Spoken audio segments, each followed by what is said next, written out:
All right, welcome to the deep dive. So, you know how this works. You bring us the source material, we dive in and pull out those key insights. Yeah, the stuff that really sticks with you. Yeah, exactly. And today, we're looking at this story you sent over, The Entrepreneur's Rise, Arjun's story. And right away, you can tell well, it's not just about the money, is it?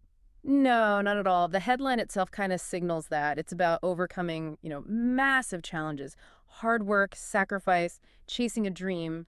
And Arjun's story starts right there, doesn't it? Yeah. Humble beginnings is almost an understatement. Definitely. We're talking remote Indian village, a mud house, no electricity. His dad, a daily wage laborer. His mom, a seamstress. Wow. And he's the oldest of three kids. That context alone, it's a lot. It really paints a picture. And then you add that detail about the walk to school, 5 kilometers. Right, every day. And sometimes, like, new shoes. No shoes, sometimes hungry. That detail, it's Yeah. not just color. It shows this incredible, dedication to learning right from the start. Yeah. Real drive. It really does. Yeah. And maybe the foundation for that drive was his mother's influence. That quote is so powerful. Oh, yeah.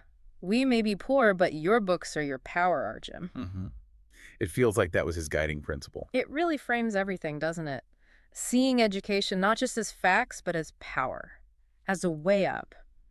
That belief instilled so early. And then things got even tougher. Yeah, the turning point. His father's accident when Arjun was 15, suddenly he couldn't work. Which must have thrown the family into crisis. Mm-hmm. And Arjun's faced with this just brutal choice. Right. Quit school to support the family or somehow find a way to do both. Which seems impossible. How do you even balance that?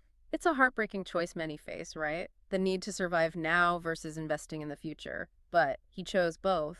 What do you think drove that? Well, maybe it goes back to that quote, his mom's words. Like, Yeah. letting go education just wasn't an option in his mind. That makes sense. His solution, though, it's intense. Totally. Working at a tea stall, what was it, 4 a.m. to 7 a.m.? Yeah, 4 a.m., then school all day, then tutoring younger kids. And then studying under a streetlight because they had no power at home. The sheer exhaustion. He even said, I was tired every day. Yeah. But I remembered my mother's words, books are my power. It's more than just physical stamina, isn't it? Oh, absolutely. To keep that up requires this deep purpose, believing so strongly in the goal that you push through anything.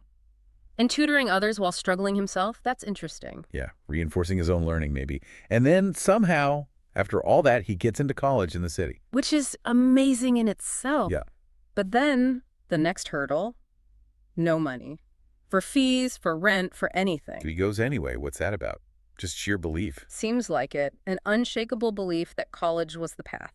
And his living situation there. Huh. Wow. 6 guys in one cheap room. Yeah. Sleeping on the floor. Yeah, and juggling multiple jobs, washing dishes, delivering papers, data entry. Just scraping by. Yeah.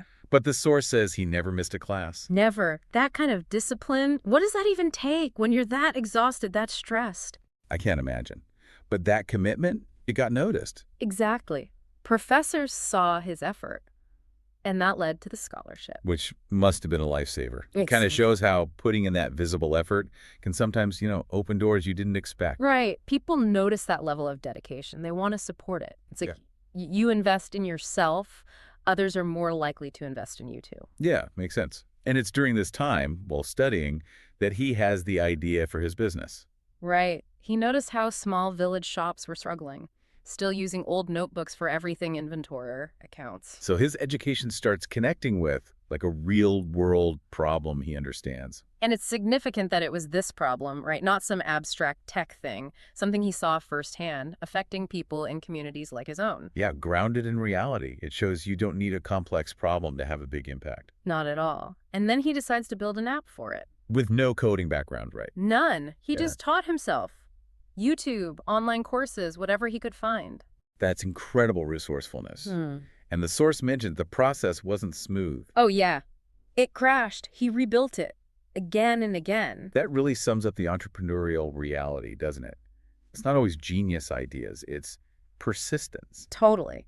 Learning, failing, fixing, iterating.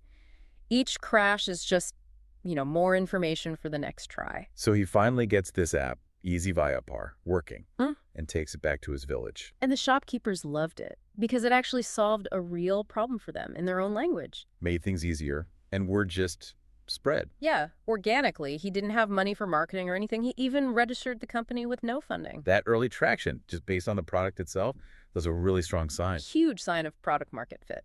And his marketing initially, that was pure hustle. Printing flyers himself, riding around on a second-hand bike, visiting shops one by one. That personal touch, building trust. It wasn't some faceless company. It was Arjun. Right. Someone they could relate to.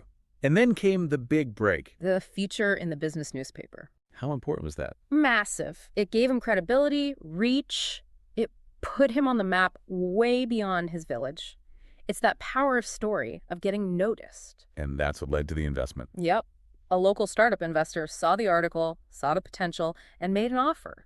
Which finally gave him the resources to, actually build a team. Exactly. And scale up. And the growth after that was explosive. From 50 users to 5,000 in 6 months. Yeah, incredible growth. It just shows there's this huge need, and his app was hitting the spot. Plus, now he had the money and people to really go for it.